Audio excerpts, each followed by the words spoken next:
Olá pessoal, muito boa tarde. Hoje é dia 26 de setembro, a gente está começando mais um episódio número 160 da nossa série de diálogos sobre desenvolvimento humano, direto aqui da Vila Madalena, em São Paulo. Sabendo que esse episódio tem o apoio da Natura, do programa Jovens Talentos da Natura. Se você quiser saber o que a Natura reserva para você, bom, entre aí, natura.net/Jovens Talentos, e você vai encontrar várias coisas legais que a Natura está propondo, principalmente para você que é jovem e quer trabalhar numa empresa tão legal quanto a Natura. O convidado que eu tenho aqui hoje, bom, ele já passou por aqui alguns episódios atrás. Segundo ele mesmo, a gente fez o episódio 157, ou seja, 3, 4 episódios atrás. A gente estava com o Eduardo Amuri, que está aqui comigo hoje. E nós vamos dar sequência nesse nosso bate-papo, cara. Prazer Seja estar aqui de bem-vindo. novo. Bom ter você de novo aqui, Amuri. Bom mesmo, cara. Prazer. Eu queria... Bom, vai ser uma prosa de continuidade do que nós fizemos, né? E eu fiquei muito curioso com vários aspectos daquilo que você tem feito, das suas ideias. E eu queria retomar, para quem não viu o episódio anterior, eu queria retomar um pouco a partir da tua história, né? De como é que você se achou... Hoje, como é que eu estou me achando? Como você está se achando, né? Eu acho que o cara que começa a se achar, ele nunca mais para de procurar, né? E isso é muito legal, né? Porque é instigante, né? Sim. Conta um pouco, resgata um pouco isso para nós. Acho que eu contei da última vez. Eu sou formado em computação e trabalhei alguns anos no setor corporativo, empresas grandes. Trabalhei com desenvolvimento de software, depois com gestão de times de desenvolvimento de software. E estava insatisfeito com o rumo da carreira, mesmo com o salário vindo e com os projetos interessantes surgindo. E aí comecei a buscar outras coisas que eu gostava de fazer e que eu achava que eu podia rentabilizar de alguma forma. E comecei a escrever bastante na internet sobre algumas coisas que eu gosto, dentre elas finanças. E com a rede crescendo, com as pessoas lendo os textos, surgiu um amigo que precisava de ajuda para se organizar financeiramente. E eu acabei ajudando ele a se organizar e acabou dando certo. Isso foi há quase 2 anos atrás. E de lá para cá, esse amigo indicou para outro amigo, que foi indicando para outro amigo, e a coisa foi crescendo. E aí eu comecei a vislumbrar nisso uma possibilidade de viver de consultoria financeira e trabalhar nessa área, estudando a relação das pessoas com o dinheiro. E acabou se tornando uma coisa super interessante. Nesse meio tempo, me envolvi mais com outros projetos, além da minha vida profissional e da vida como consultor financeiro, que é a minha participação no Papo de Homem, que é um portal de internet, com a parte financeira deles. Então, acabou que com a rede crescendo, me expondo na internet, escrevendo bastante sobre isso, outras pessoas se interessaram pelo serviço e eu comecei a assumir algumas outras ocupações nesse meio tempo. E de julho para cá, fiz um plano de transição para deixar o mundo corporativo, deixar meu emprego como gestor de tecnologia e assumir essa 100% como consultor financeiro e assumindo projetos relacionados a finanças. E é isso que você tem feito nos últimos meses. Você está em transição. Já, na verdade, a transição foi feita. Já fez. Trabalho só com isso hoje, né? Trabalho só com projetos relacionados a finanças. Uma parte do meu tempo é dedicado à consultoria financeira, outra parte é a minha posição no Papo de Homem. Amor e consultoria financeira, pessoa física?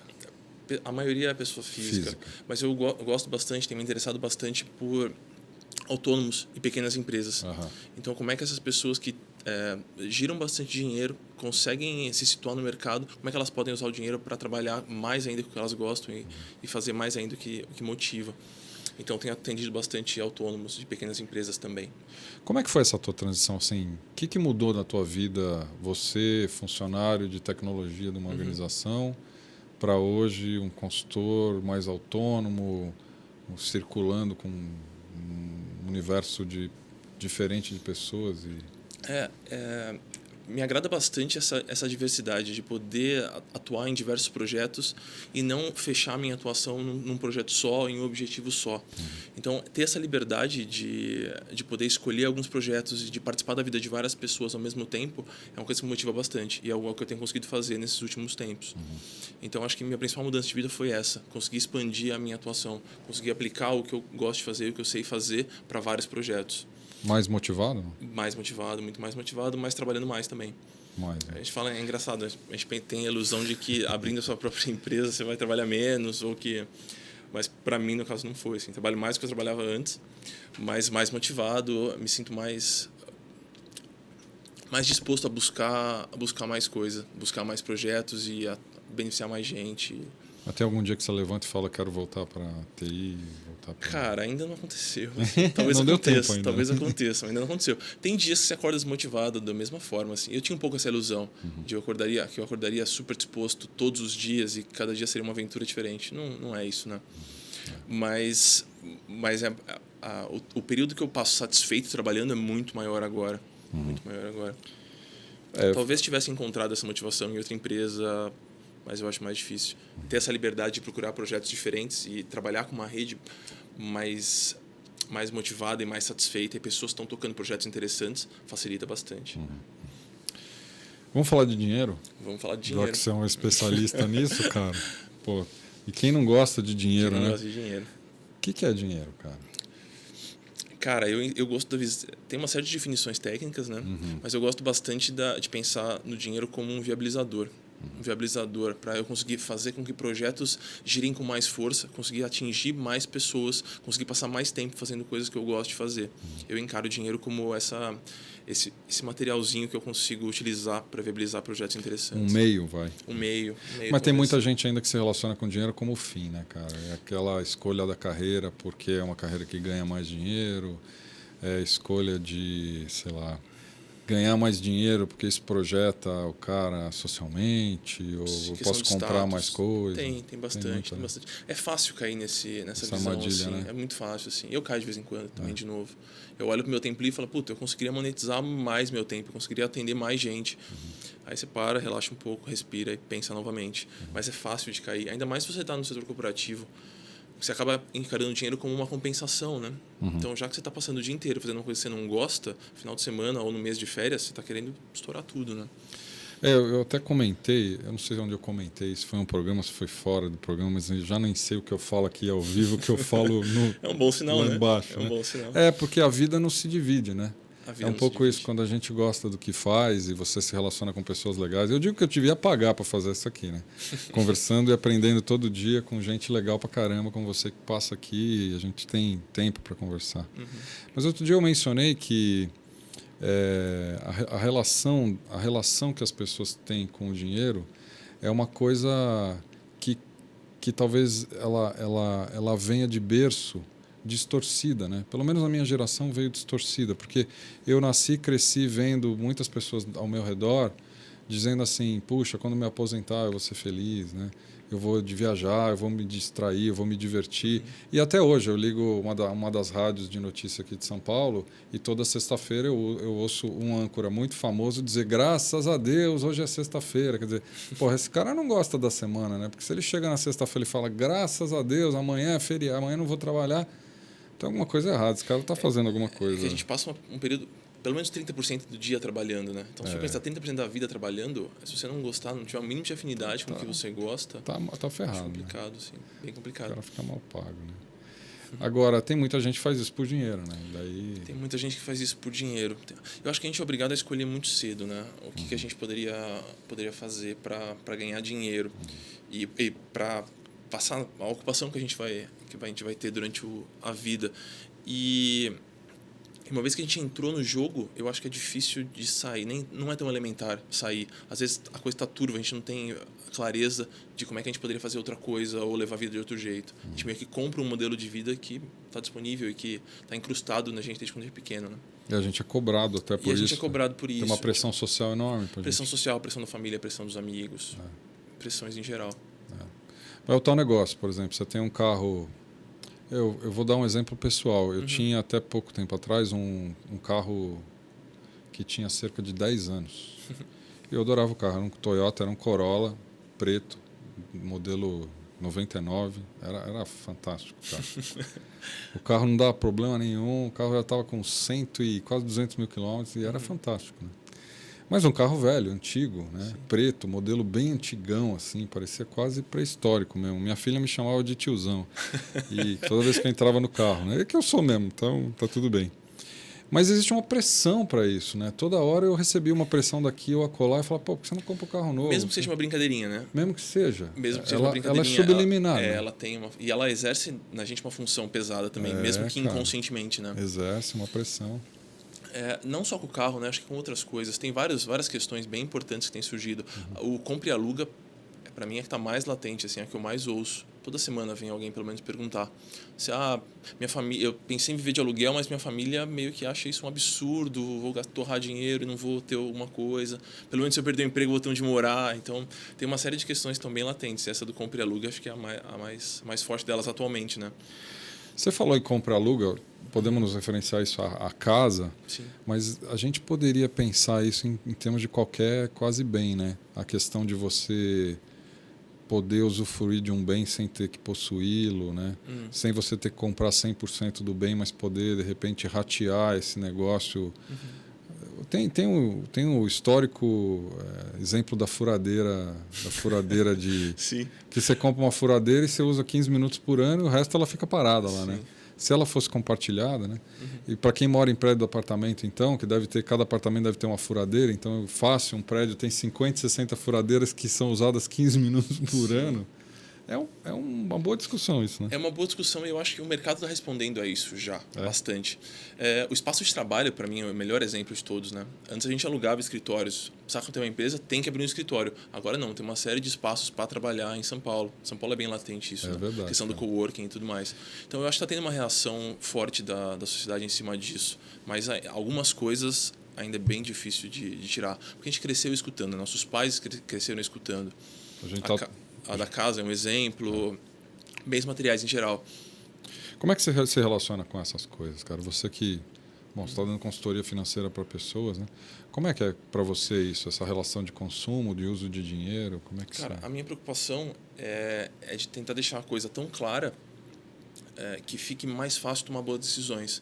Mas eu dificilmente falo, não compre, ou alugue, ou não alugue, tem que comprar. Eu evito tomar posições extremas assim ou decisivas. Eu tento só abrir o cenário e falar, bom, se você for por aqui, é isso que você vai encontrar. Se você for por aqui, provavelmente você vai encontrar isso. Escolhe mais ou menos onde você quer chegar, para você tomar decisões coerentes com o ponto onde você quer chegar. Mas a minha relação com isso é razoavelmente tranquila. Eu achei que seria pior, assim, porque eu tive uma redução de salário brusca, né? Quando eu saí, estava com 2 empregos na empresa de computação e com a consultoria, e virei a chave e fiquei só com a consultoria, e agora com o Papo de Homem. Mas tive uma redução de salário grande. Eu achei que minha qualidade de vida cairia bastante. E pelo contrário, assim, mesmo com um salário um pouco menor, eu sinto que eu tenho uma autoridade maior sobre o meu tempo, eu consigo escolher melhor minhas atividades e aí o desejo de consumo fica um pouco mais reduzido. Ainda existe, claro. Você acha que a gente deposita no consumo, às vezes, uma frustração, uma ansiedade? 100%. Faz, né? 100%. Eu acredito bastante no... Na verdade, é provado isso, é estudado, um efeito de compensação. Depois de uma série de frustrações ou de um período que você passa fazendo uma coisa que você não gosta, a sua reação natural é consumir, é extravasar de alguma forma, né? E às vezes fica exacerbado. E aí você entra num ciclo, né? Você trabalha demais e precisa consumir. E aí você consome demais e tem que trabalhar mais. E aí você trabalha demais e precisa consumir. E aí você fica num ciclo que é muito difícil de sair. Fica e parece que não tem saída mesmo. É uma armadilha, né? É uma armadilha. Mas é conveniente para o capitalismo continuar rodando e para as empresas continuarem vendendo. Para o mundo de hoje. Para o mundo de hoje, para a sociedade de hoje. Como é que você vê a sociedade hoje, na tua opinião? O que a gente está vivendo aqui, cara? Cara, eu acho que a gente está vivendo tempos de empoderamento forte, assim. Eu acho que era inviável há 15 anos atrás a gente pensar que a gente poderia empreender com tanta facilidade. Ainda é difícil, mas já é muito mais fácil do que era antes. E para mim, o movimento tão marcante na sociedade de hoje é esse. A gente está tentando se empoderar da própria vida. Então, cada vez mais eu vejo pessoas insatisfeitas com os próprios trabalhos, assumindo outras ocupações, ou tentando, pelo menos, flertar com outras possibilidades, coisa que há tempos atrás era inviável. Então, a própria troca de emprego, que era um tabu, era super natural você ficar 30 anos numa empresa. Fácil. Agora não, né? Agora as pessoas... Não é mais tão mal visto a questão do cara que vai saindo de uma empresa e indo para outra. Cara, eu arriscaria dizer até que o cara que fica mais de 4, 5 anos numa empresa tem alguma coisa errada com ele, talvez. Não necessariamente, mas existe possibilidade, né? Tem pessoas que se adaptam bem, né? E que a cultura da empresa caiu bem com a personalidade daquela pessoa e ele consegue levar aquilo para frente. Mas eu acho que é difícil de acontecer. Daria para realizar um sonho como o teu, assim, que você se achou... Você acha que dentro de uma organização montada já? Cara, daria. Acho mais difícil pelos paradigmas que já estão muito implícitos naquela corporação. Mas daria, sim. Eu acho complicado porque, falando sobre grandes corporações agora, a coisa fica impessoalizada demais, né? Então, começa sendo o José, diretor de marketing. De repente é o Zé do marketing. De repente é só o marketing. E parece que não tem ninguém respondendo por aquele negócio mais. E aí fica difícil de você encontrar a realização e conseguir se situar bem numa corporação que são algumas salas com plaquinhas, né? Então, esse aqui é o marketing, esse aqui é o cara do financeiro, ou esse aqui é o financeiro. E aí você está participando de uma organização e a empresa toma um rumo que você não gostou. Só que você vai falar, o marketing decidiu, como se fosse um oráculo, alguma coisa assim, né? Que tomou essa decisão. Eu acho difícil se encontrar em ambientes assim. Eu acho que depois que a empresa assume certo tamanho, a não ser que os gestores sejam muito hábeis e as pessoas se encontrem com muita facilidade, eu acho difícil que você se sinta bem trabalhando e se motivado trabalhando. De fato, as empresas normalmente têm uma estrutura mais engessada. Né? Mais difícil engessada. você se mobilizar, se movimentar e mais hierarquizada. Também tem essa história da hierarquia. Tem a questão da hierarquia, que a gente tem dificuldade para lidar, né? E que muitas vezes a gente encara como sendo o único meio de organizar uma empresa, né? E eu acho que a sociedade de hoje está reagindo a isso vagarosamente, não vai demorar, mas eu acho que está reagindo sim. Tem uma série de estruturas de rede que estão conseguindo alavancar e estão conseguindo espaço. A própria a solução da Educartes, educação livre, proposta de diálogo, mais abertura, o próprio Cinese.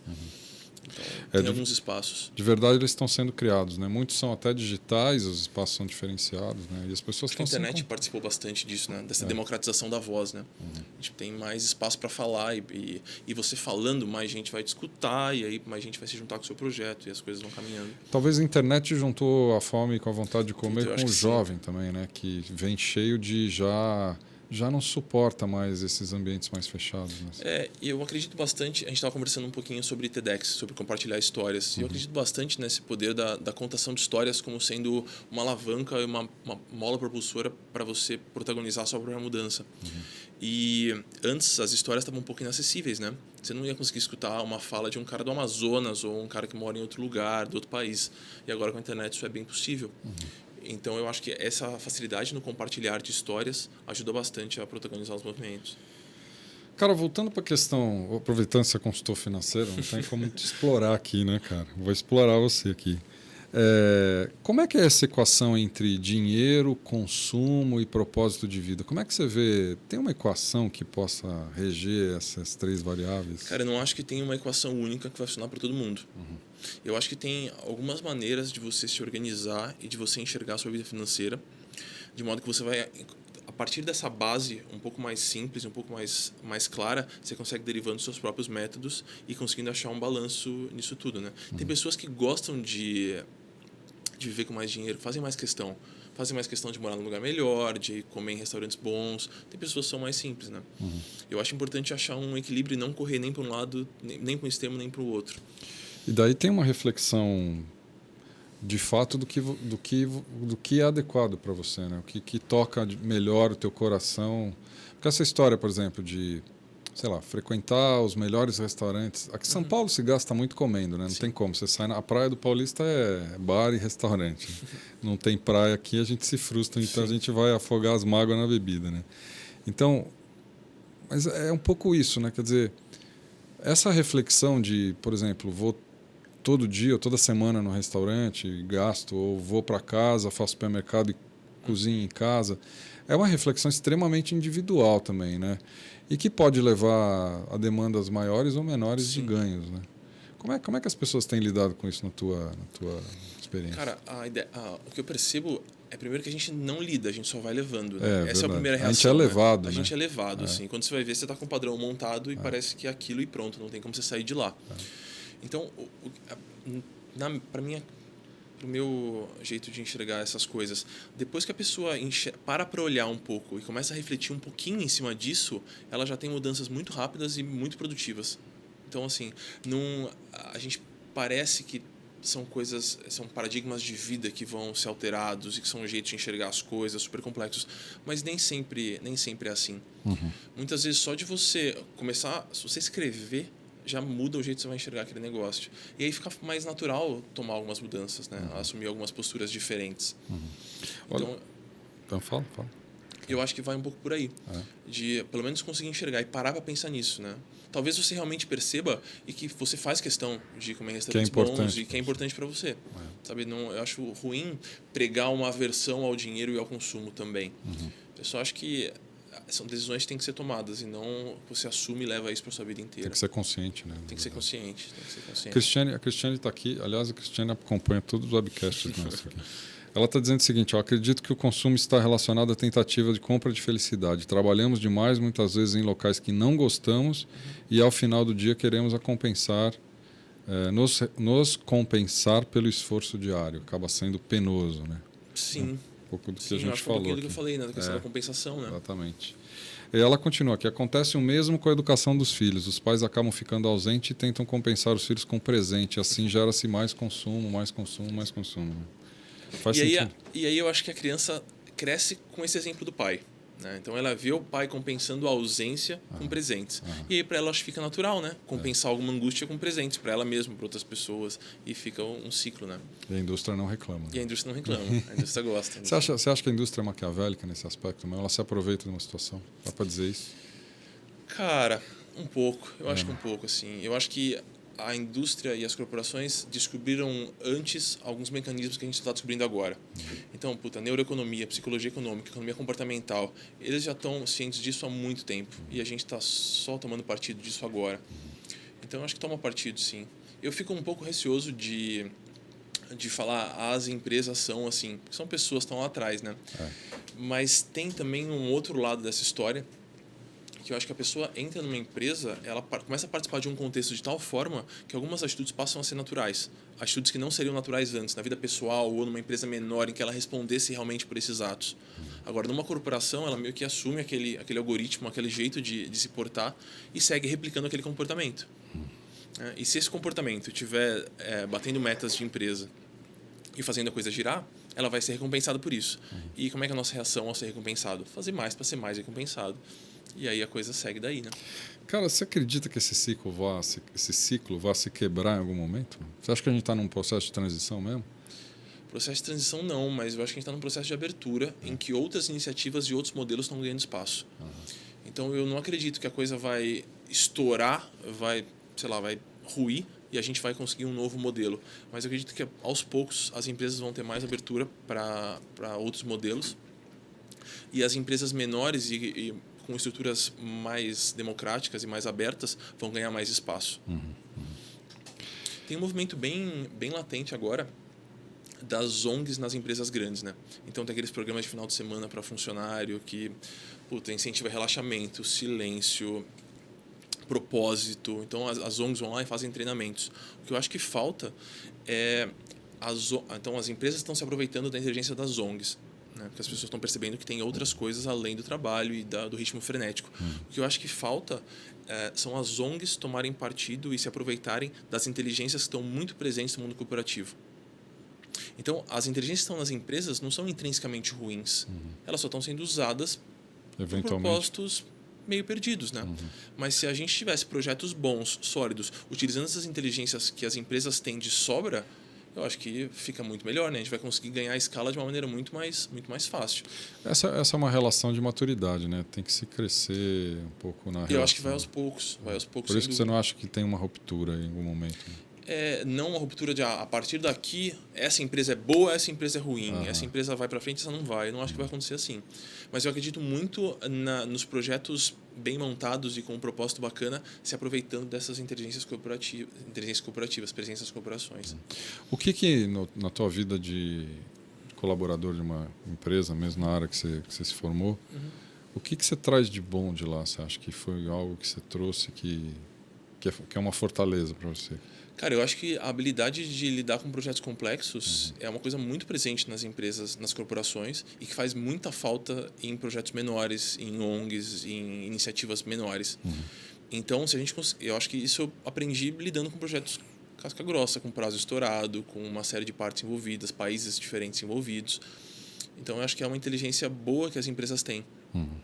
Falando não só das habilidades que eu adquiri lá, mas logística. As grandes corporações são muito boas com logística. Então, tem empresas que estão utilizando essa inteligência de logística para outras coisas. Então, pensa na Souza Cruz de cigarro, por exemplo. Ela terceiriza a logística dela, que é melhor. Qualquer lugar tem cigarro, né? Então, a logística é uma inteligência super presente. Em cada canto, né? Por que não utilizar para outras coisas? Coca-Cola. Todo lugar tem Coca-Cola. Por que a gente não pode utilizar a inteligência da Coca-Cola para levar outras coisas para outros lugares, assim? Você sabe que eu vivi uma situação no TED, eu fui para o TED o ano, acho que retrasado, foi essa situação, passado, retrasado. A presidente da PepsiCo, que é uma indiana, foi fazer os seus 18 minutos de apresentação no palco do TED, para 1.000 e sei lá quantas pessoas estavam no auditório. E ela entrou, ela é uma indiana, né? Ela entrou vestida de indiana, imagina, uma indiana vestida de indiana entrando no palco de um americano, presidente da maior empresa americana, uma das maiores empresas americanas, foi aplaudida de pé na entrada. Ela não falou nada, já foi aplaudida de pé. Né? E aí ela fez uma apresentação muito legal de um programa social da PepsiCo chamado Refreshing the World. Ela fez uma apresentação brilhante, muito bem feita, fala muito bem, muito fluida e tal. E na saída foi aplaudida de pé também, na saída, mas não tanto quanto na entrada. O TED tem uma dinâmica de qualquer pessoa do auditório poder se candidatar para fazer um discurso de 1 minuto durante as apresentações lá. Tem toda uma dinâmica. E um engraçadinho, o Zé Mané qualquer que a gente nunca viu na vida, que estava lá na audiência, subiu e começou a falar: que legal, como é bonito ver uma indiana aqui, vestida de indiana, presidente de uma empresa americana. É o retrato do nosso preconceito, né? Mas ele começou com essa discurso e estava nisso, uma melação desgraçada ali. Gastou mais da metade de 1 minuto, 30 segundos, falando isso. E o público não estava entendendo, cara. O cara teve 1 minuto de fama ali, né? Aí ele deu uma parada no final, deu uma respirada forte, deu 2 passos para frente e virou assim: mas eu estou para ver a hora que essa empresa vai parar de fazer água suja com gás para os nossos filhos. E a hora que ele falou isso, cara, aí o povão levantou, cara, e aplaudiu o cara 5 minutos de pé. Né? E até hoje essa apresentação da indiana não está no TED, não está publicada. O TED resolveu não publicar, me parece que há pedidos da PepsiCo. E foi uma repercussão enorme o que esse cara falou. Depois Twitter, Facebook virou só isso. Né? É lógico que, tá bom, o público do TED talvez seja um público de nível de consciência elevado, né? O pessoal mais crítico, não tem papas na língua, como dá para ver e tal. Mas as pessoas estão começando a se ligar que tem que ter uma coerência entre as coisas. Né? Não adianta mais você querer fazer água suja com açúcar para as crianças e vender uma imagem de superpower do cara que toma aquilo, e de fato aquilo dá muito dinheiro para alguém, mas de repente para as crianças não é tão bom, né? Sim. Como é que você vê essa relação? As empresas estão reagindo a isso, né? Então, né? Então o McDonald's vende maçã. Né? É verdade. Cenoritas, né? Cenoritas e tudo mais, né? Então. É que eu ainda acho que é muito pequenininho a parcela do trabalho que as grandes corporações têm, que tem realmente propósito e que foram feitos para beneficiar pessoas. Ainda é muito pouco, é uma fração pequena. É por isso que eu acho que esse movimento de se aproveitar dessas inteligências para tocar projetos é muito mais forte do que colocar iniciativas de ONG dentro das empresas, grandes empresas. Concordo com você. Porque é isso mesmo, o McDonald's não foi feito para fazer cenoritas. Ele está fazendo dinheiro, né? Eles estão fazendo lá para dar uma, né, escorada, né? Mas de fato tem muitas inteligências lá dentro. Né? Poderia ser aproveitado. Já pensou se a gente conseguisse utilizar a velocidade de produção deles para fazer outras coisas? Você tem toda a razão. Ou então a inteligência que eles têm na universidade, que eles têm um treinamento incrível dentro da empresa para os funcionários. A gente conseguir utilizar aquilo para outras coisas. Sabe? Tem ferramentas, tem veículos muito grandes rodando nas grandes corporações. E é um leque, uma falha que a gente tem nas ONGs. Né? Então, como é que a gente faria para uma ONG ser um lugar onde um executivo muito competente, muito bom, gostasse de trabalhar? Sabe? Como é que a gente faria para o cara, sei lá, o presidente da Coca-Cola se interessar de verdade e não para fazer mídia só para um projeto social? Então, aquele cara tá lá não porque ele acredita na Coca-Cola, eu acho. Ele tá lá por causa do desafio, por causa do tesão de fazer aquele negócio acontecer. Como é que a gente faria para essas ONGs serem ambientes e para essas empresas mais conscientes serem ambientes onde esses caras que são muito bons gostariam de trabalhar? Outro dia nós estávamos comentando aqui sobre... Tem um episódio, tem uma série só sobre educação aqui, né? Então, que começa hoje, 5 da tarde, toda quinta-feira. E nós estamos falando aqui que existem modelos e modelos de educação, mas em alguns países desenvolvidos, muito desenvolvidos no tema educação, tipo os países europeus e tal, os professores só podem assumir carreira de professor os melhores alunos. Ou seja, o cara tem que ser altamente performático para conseguir assumir a carreira de professor, porque a valorização do professor na sociedade, como é um cara que vai auxiliar no desenvolvimento de muita gente, ela tem que ser máxima. Então, diz que ser professor nesses países é assim, é um lugar de alto destaque, porque todo mundo sabe que são caras altamente capacitados. Eu acho que o professor tem que ter esse destaque, sim, claro. Eu só não sei se eu acredito muito nesse modelo de promover a professora, de permitir que sejam professores só os melhores alunos. Porque eles são melhores alunos por quê? Em qual sistema eles são melhores alunos? Em qual sistema de avaliação? Quem falou que eles são os melhores? Claro. Então, tem uma série de habilidades que não são medidas nos colégios e nas faculdades e que são extremamente bem avaliadas e úteis na vida profissional e na vida em geral, né? Então, se a gente vai deixar ser professor só o cara que foi muito bem na escola, a gente vai perder uma parcela gigante de pessoas geniais com habilidades incríveis que poderiam estar lá ensinando, né? Então, uma série de habilidades que não são exatinhas, quadradas e fechadas. Até porque a gente aprende na vida, né? No dia a dia, né? Pois é.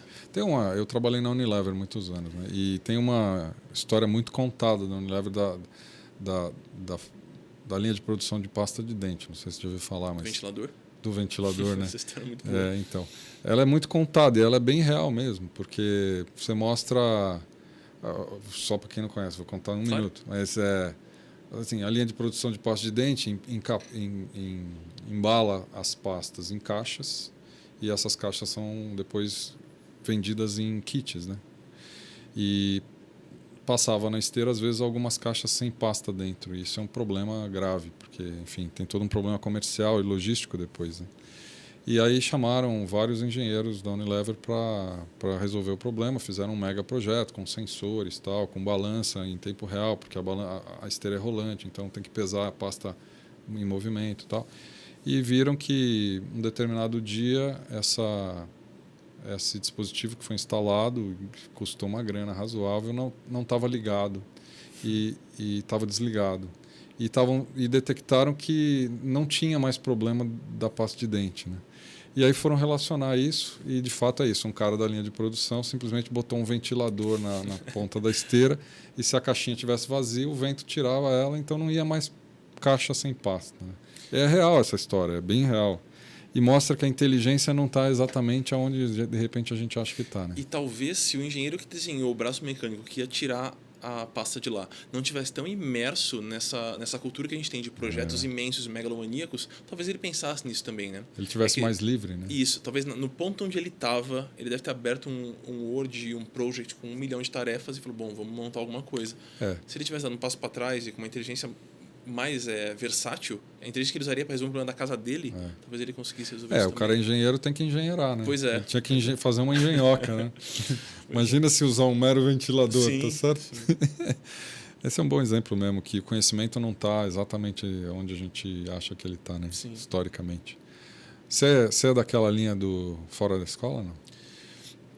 Cara, eu valorizo as duas frentes, assim. Eu valorizo as duas frentes. Tô com um sentimento de frustração com o meio acadêmico recente, por cursos que eu fiz recentemente e que me arrependi de ter começado e estou terminando agora. E tenho vivenciado muito de perto as iniciativas mais abertas e tenho visto muito valor nisso e tenho aplicado isso nas coisas que eu faço. Então, ao invés de pensar que eu vou dar consultoria financeira aplicando algum método muito engenhoso, muito complexo, vamos pensar no mais simples possível. Qual que é a maneira mais simples possível para uma pessoa se organizar? Porque essa que ela vai conseguir seguir e não vai largar depois de uma semana. Então, eu acho que as iniciativas abertas, elas têm espaço para esse tipo de coisa, sabe? Para prática. E eu só acho ruim quando a gente tenta deixar totalmente a teoria de lado e não ver valor nenhum nela, né? Acredito bastante quando a prática deriva dessa teoria. Mas eu acho que as iniciativas abertas estão com um olho nisso, assim. Então, você não está vendo um monte de iniciativa aberta que não tem embasamento nenhum. Eu acho que é um movimento que está surgindo agora. E está surgindo forte. Está surgindo forte. Você citou o Cinese aqui. O Cinese acho que é um bom exemplo, né? De crowd learning, processos de crowd learning. A gente já falou bastante sobre o Cinese aqui em alguns episódios anteriores, inclusive as irmãs Haddad, que são fundadoras do Cinese, tiveram aqui, tem episódio com elas aí. Então, pensando na qualidade de vida de uma pessoa, ela descobre que ela gosta de fotografia. Puta, será que ela precisa realmente de um curso super técnico com o top de fotografia do Brasil? Ou será que alguém consegue ensinar ela e nessa troca vai surgir um monte de coisa bacana? Então, E a gente tem essas possibilidades. Tem. Agora, a gente está falando de educação, desenvolvimento. Como é que se usa o dinheiro para se desenvolver hoje em dia? Porque antes era fácil, né? Você queria aprender alguma coisa, você tinha um curso, ia lá, universidade, você pagava, era certificado e pronto, né?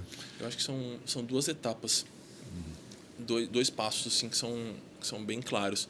Primeiro é ter o dinheiro para deixar a sua vida de uma maneira confortável a ponto de você conseguir buscar outras coisas.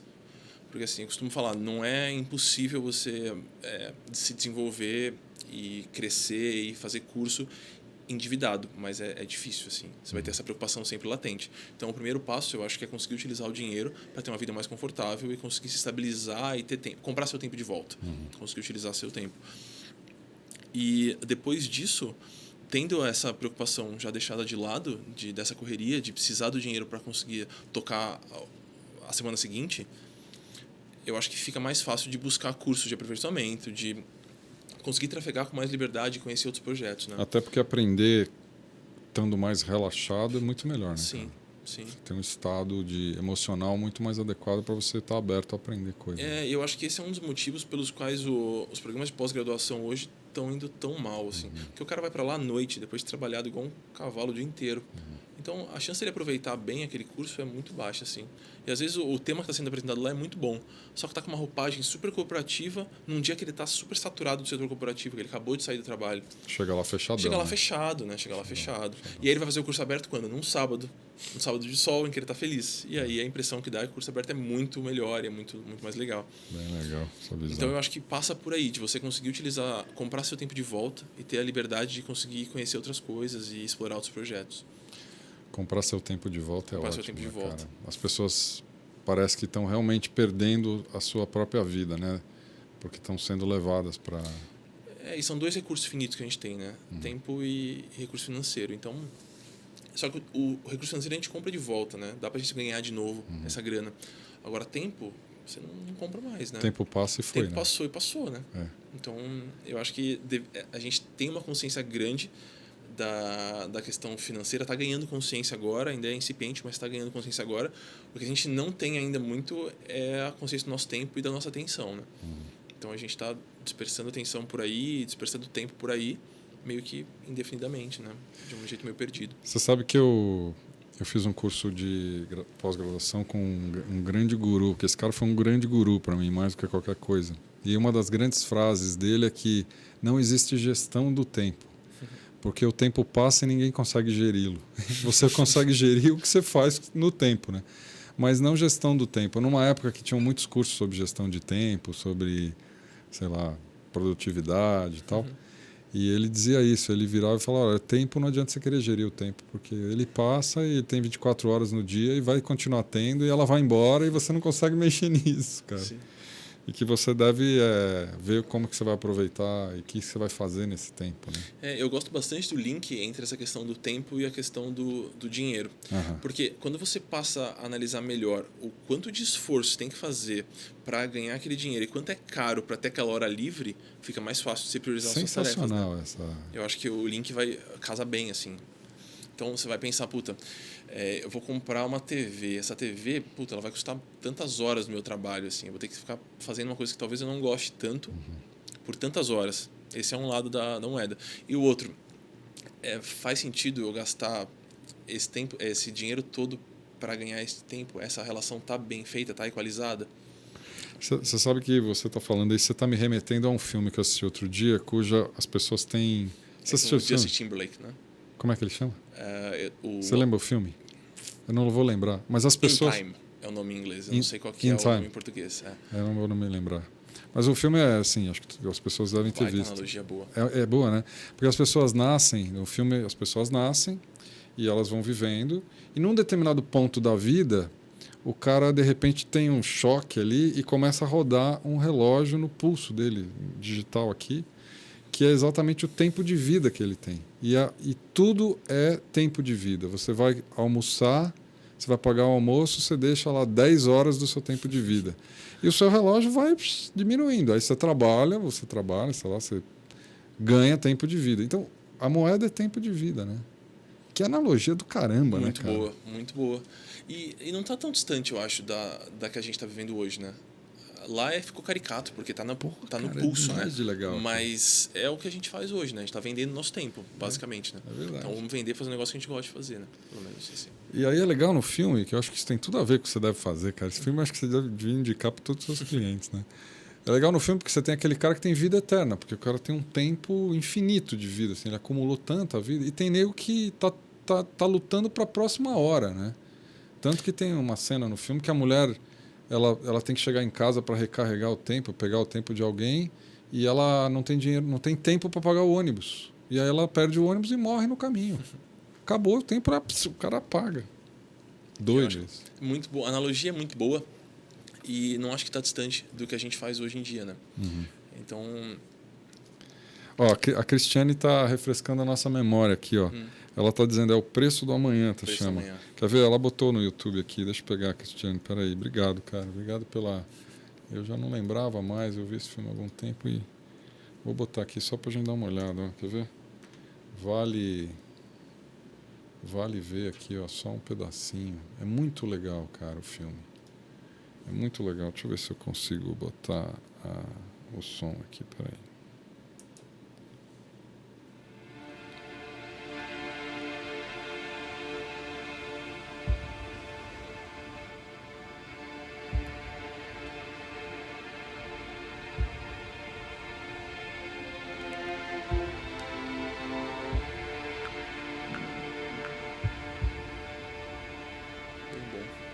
Muito bom o filme.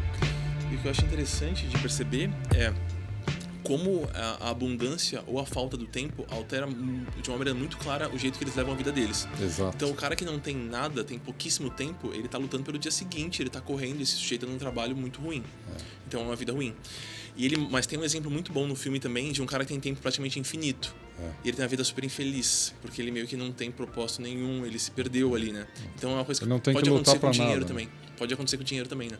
A gente chegar num ponto em que talvez não faça mais tanto sentido, não tem mais onde galgar. E aí você é obrigado a olhar para outras frentes, para outras maneiras de buscar objetivo, buscar motivação. Agora, será que a gente tem que chegar no extremo da pobreza para pensar nisso e no extremo da riqueza para pensar nisso? Ou dá pra gente passar a pensar nisso agora? Ah, não, tem que pensar agora, cara. Pois é. Tem que pensar agora. Tem que ligar para você lá e a gente marcar uma consulta.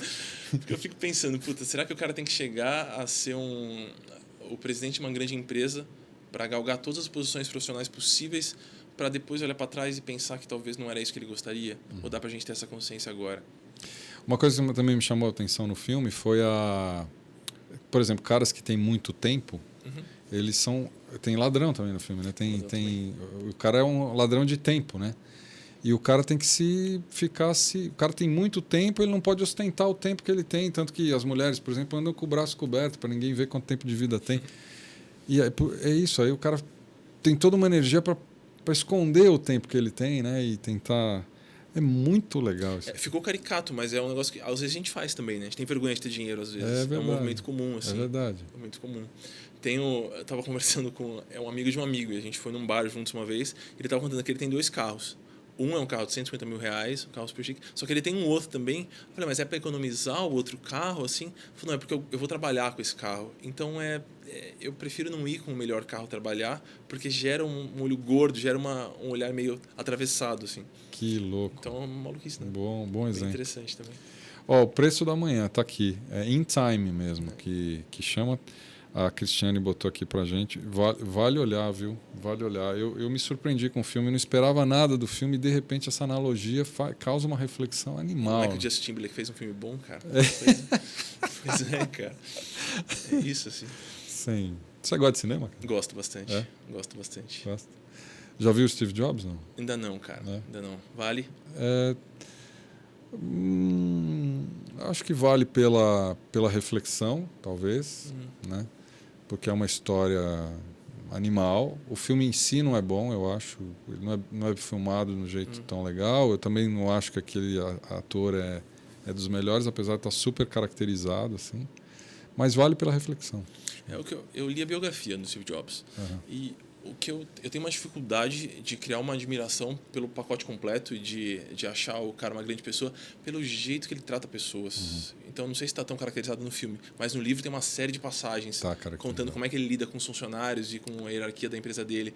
Então, isso me deixou meio amuado, assim, em relação como é que eu enxergo esse tipo de Você sabe que no filme, o filme me chama atenção por... A vida dele me chama atenção por duas coisas, né? A primeira é exatamente essa, ele não tem o menor respeito por pessoas, nenhuma delas, nem nele mesmo, né? E a outra coisa que o filme caracteriza muito bem é como ele vai desenhando a personalidade dele, porque tem horas, na maioria do tempo, ele é literalmente um cara mau caráter, né? E ele vai desenhando essa biografia comportamental toda ao longo do filme.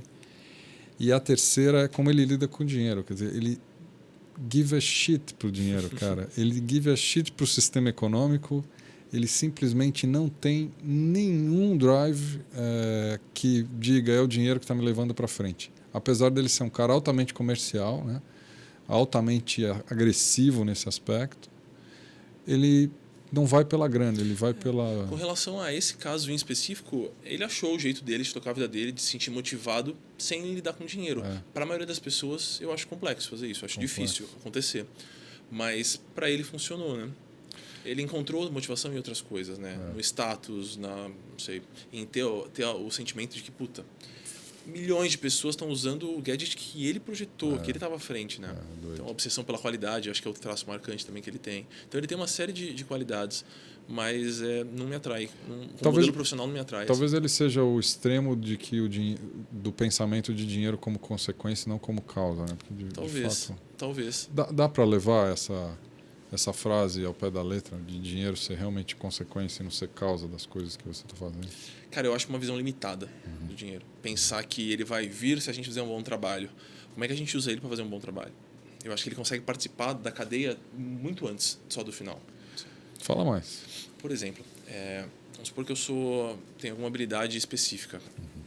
Eu faço jarro de cerâmica. Então, se eu for considerar essa primeira visão que se listou, eu vou pensar que, bom, eu vou fazer um bom trabalho aqui, vou fazer um vaso legal e o dinheiro vai vir porque vai vir. Se eu conseguir encaixar o dinheiro antes, eu vou pensar, bom, como é que eu uso o dinheiro para passar mais tempo fazendo jarro, já que é um negócio que eu gosto de fazer e que eu faço bem? Como é que eu faço meu jarro chegar em mais pessoas, já que eu sei que é um produto que é bem feito e que poderia adornar a casa de muita gente, poderia ser algo muito bacana para muita gente? Então, ao invés de eu pensar que a grana vai vir porque meu jarro é legal e porque eu gosto de fazer isso, como é que eu uso o meu dinheiro para produzir mais jarro, para passar mais tempo fazendo jarro? Ou então para terceirizar as tarefas que eu não gosto de fazer no processo de fabricação do jarro. Então, porque o dinheiro é um recurso importante aí, né? Inclusive para alavancar aquilo que eu gosto de fazer. Sim, acho pretensão a gente achar que a gente vai conseguir passar todo o nosso tempo fazendo só coisas que a gente gosta. Assim. Tem partes do processo de consultoria que eu também não gosto.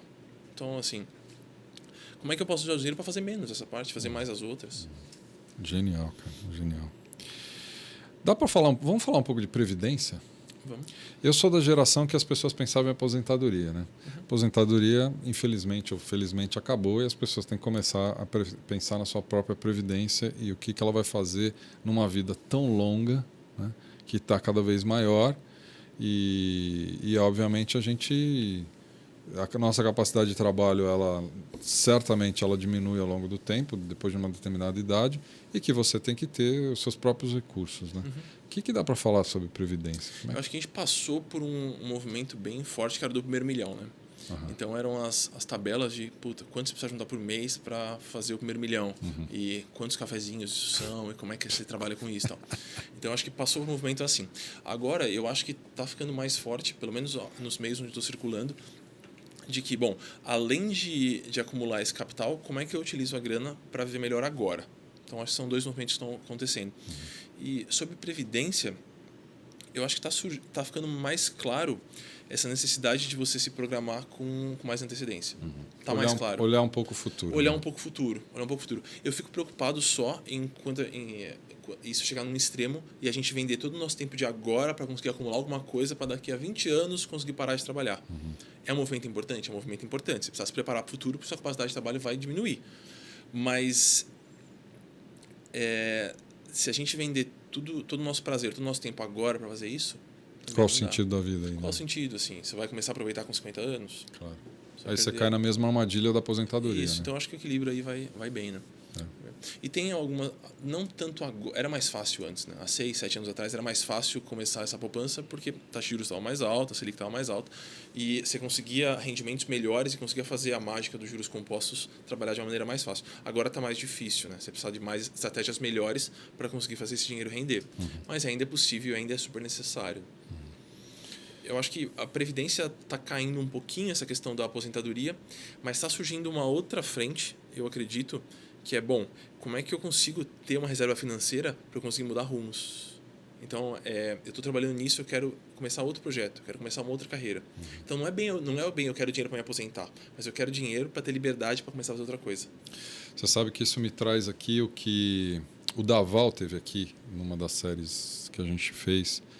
Ele é um indiano, trabalha na CRIA Global, que é uma empresa de inovação no Rio. É um carioca, né? Conheço. Ele é indiano, na verdade, né? Mas mora lá no Rio. Aliás, ele é carioca, tá, sim, cara? Sim. Ele só tem cara de indiano. Mas ele só tem cara de indiano, porque ele já absorveu totalmente o estilo carioca, né?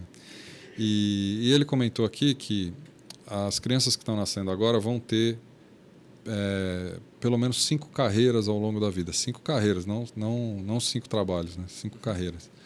E que 3 dessas carreiras nem sequer existem ainda. Então, há uma incerteza enorme. E aí, junto com o que você está dizendo, né, de que você pode usar a grana, essa certa previdência para alavancar a sua próxima carreira, isso faz sentido, me parece. Encaixa bem, né? Encaixa bem. Estou com uma percepção que está não, condizente com o mercado. Não, vocês estão se complementando nos dizeres, né? Porque, de fato, você pode ter uma carreira de terceira idade, de quarta idade, de quinta idade. A gente está vivendo cada vez mais, né? Sim. Você não precisa parar. É curioso, eu acho que os bancos estão percebendo isso. Não foi a primeira campanha, eu via do HSBC, via do Santander, via do Itaú. Todas elas, de um jeito ou de outro, falam um pouquinho de pessoas mais velhas, pensando, se eu pudesse, eu começaria outra coisa no meio da vida, assim. Ou então, depois de X anos de trabalho, eu começaria a fazer outra coisa. Então, acho que está ficando latente para os bancos e está latente para a gente também, né? Bem legal, cara. E os bancos não são bobos, né? Os caras sabem, longe disso, os caras conhecem dinheiro, são eles, né? Eles têm um papel no mundo ainda, você acha? Cara, pergunta difícil. Eles têm um papel no mundo ainda, assim. Tem um papel... Tem iniciativas mais arrojadas e mais modernas que estão ganhando espaço. E eu acho que está tendo na parte dos banqueiros mesmo, está rolando uma percepção de que ou a gente muda a impressão que as pessoas têm da gente, ou a gente vai sumir daqui a pouco. Porque essa questão da credibilidade... Da credibilidade, né? Da credibilidade, né? Então, os bancos estão com setores de sustentabilidade agora. Então, são áreas do banco que ficam bem apartadas e elas se preocupam com a percepção popular, com a percepção que as pessoas têm do banco. Mas, será que faz sentido ser um setor separado de sustentabilidade e ele vai atuar com campanhas separadas? Ou faz sentido a gente incluir conceitos de sustentabilidade na operação do banco inteiro? Caso contrário, as pessoas vão começar vão acentuar ainda mais a aversão que elas têm por banco. Então, ou eles vão conseguir alcançar uma posição de confiabilidade das pessoas, ou eu acho que vai ficar difícil deles se movimentarem. Talvez eles tenham que criar coerência nas ações deles, né, cara? Talvez. Porque se você pensar, por exemplo, as instituições financeiras, nas suas fundações e tal, fazem grandes trabalhos na área de educação. Pega o tema educação, né? O que é muito legal, tá certo? A educação precisa de apoio, os bancos têm dinheiro e têm vontade, têm capacidades, como você diz. Mas, cara, se eles conseguissem baixar os juros para todo mundo, seria talvez um benefício muito maior, né? Pois é. Seria. Que é onde eles ganham dinheiro, né? É onde eles fazem. E eu acho engraçado como as próprias pessoas que trabalham no banco, como elas têm uma dificuldade de perceber como é que a máquina funciona. Eu estava abrindo uma conta bancária esses dias e a gerente de um dos bancos que eu passei para abrir essa conta bancária, ela comentou, porque vai ter taxa essa conta? Não, vai ter taxa, porque é aí que o banco ganha dinheiro. Aí eu falei, bom, explico para ela que essa taxa não é nada perto do que o banco gira ou deixa assim. Então, as pessoas estão vivendo aquele negócio o dia inteiro. Estão acreditando nisso. E elas não têm a mínima noção de como é que a máquina funciona, assim. Você sabe que eu vivi, acho que 12 anos sem conta bancária. Caraca. Até 2 anos atrás, que eu tive que fazer um financiamento imobiliário e aí eu virei cliente do HSBC, porque eles fizeram meu financiamento. E foi tão bom, cara. É? Foi. Ficar sem a conta bancária? Sem conta bancária. você conseguir criar uma vida que o dinheiro ele tem outro sentido, ele não passa pelo sistema financeiro, ele começa a ter outro sentido na tua vida, sabia? Eu acho um movimento válido, porém um pouquinho radical. Não sei se se aplica para tantas totalmente pessoas. Radical. Né? Não aplica para ninguém. Então... Não façam isso. Não repitam isso na sua casa, por favor. Mas como é que a gente consegue utilizar o banco de uma maneira um pouco mais neutra, então? Claro. Né? Algumas utilidades que o banco tinha, ele está perdendo já. Então, tem surgido muito, está ficando popular agora, os shoppings financeiros. Então, eu preciso investir dinheiro. Eu tenho, sei lá, 5 mil reais, eu quero colocar em algum lugar e eu não gostaria que fosse na poupança. Aonde que eu consigo deixar esse dinheiro? Faz sentido eu acatar a sugestão do gerente do meu banco que está lá para bater meta? Então, ele vai indicar o fundo que ele achar que ele tem que indicar para bater a meta dele daquele mês. Então, estão surgindo algumas outras iniciativas. Uma delas são shoppings financeiros. Né? Então, são operações são empresas que não pertencem a banco nenhum. Elas só servem de porta de entrada para diversos fundos, que você pode guardar o dinheiro, você pode deixar o dinheiro lá. São advisors mesmo. São advisors, isso. Então, eu acho que é um exemplo de uma atividade que o banco desempenhava, que era de consultor de investimentos, e agora está sendo terceirizado, deixando para outras pessoas. Né? Genial. Amor, que dica que dá para deixar para o nosso povo aqui lidar com dinheiro, o público que acompanha os diálogos aqui, como a Cristiane, como a Adriana, que também está aqui? Cara, olha, eu atendi bastante gente e no começo eu tinha uma ansiedade minha de passar muita coisa, passar várias dicas e vários trejeitos que possam ajudar, né? E eu comecei a perceber que a grande parte do resultado vinha de uma parte pequena das ações que a pessoa tomava. Então ela movia o mundo para mexer na vida financeira, mas o que dava resultado mesmo eram umas poucas atitudes, eram as mais drásticas, né? E como a nossa capacidade de assumir mudanças, de viver nesse certo desconforto temporário de mudança é limitada, eu acho que vale a pena investir nas ações que têm um retorno maior, né? E uma coisa que tenho passado para bastante gente é surpreendente o quanto funciona, né? Tem um contato com o dinheiro de papel, né? Depois do planejamento, depois da fase inicial do planejamento, a gente costuma saber mais ou menos quanto dinheiro você precisa passar a semana. É um número importante, marcante do planejamento, assim. E para mim está muito claro o quanto andar com esse dinheiro na carteira, ao invés de usar o cartão, o quanto isso muda em todas as percepções, em todos os impulsos de compra que você tem. Então, essa é uma dica boa, ter mais contato com o dinheiro. Perfeito. Eu acho que é a primeira delas. A segunda é, poxa, dedica um tempo, meia hora por semana, para entender como é que você vai estar daqui uma semana, assim, financeiramente falando, né? E é lá que você tá. Pensa onde você quer chegar daqui a X anos ou a X meses. Seus esforços financeiros estão direcionados para lá, se não tiver uma coisa errada, tem que mexer em alguma coisa, né? Então, acho que são 2 dicas boas. São boas. Essa primeira que você deu, pelo que eu comentei, eu não tinha conta corrente, então eu andava com o dinheiro da semana, de verdade. E era sensacional, cara, porque você abre a carteira, você sabe como é que estão as suas finanças. Cara, né? eu estou depondo contra o meu próprio trabalho, mas é isso, assim, cara. As pessoas precisariam menos de consultor financeiro se elas andassem com o próprio dinheiro, assim, impressionante como dá... Essa é uma dica boa. A questão de automatizar a transferência da poupança. Então, sei lá, todo mês você sabe que você consegue separar 50 reais que seja, 100 reais que seja. É deixar automático isso. Dá uma diferença, cara. Se você deixar para o seu eu do futuro, seu eu do futuro vai ter outras prioridades. Então, aproveita agora que você está consciente, você acabou de ver o cara chato falando, faz isso agora. Eu acho que é outra dica boa, assim. A gente montou um texto há pouco tempo. Quais são as 2 atitudes financeiras que dá para tomar que tem maior impacto? E foi essa, andar com dinheiro na carteira e deixar a transferência automática todo mês. No dia do salário, 100 reais por mês. Já saca. Não saca, já deixa transferido automaticamente para algum lugar. Poupança. Onde você vai deixar é um passo 2, mas...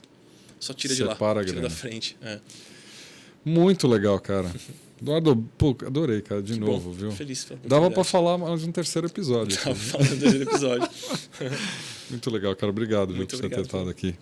Muito bom. Bom, vocês já ouviram as dicas aí, galera. Pode já ir lá e fazer o saque, já programar um saque automático na sua conta e botar o dinheiro na semana na carteira. O meu tá na carteira, você quer ver? Não tô brincando, não.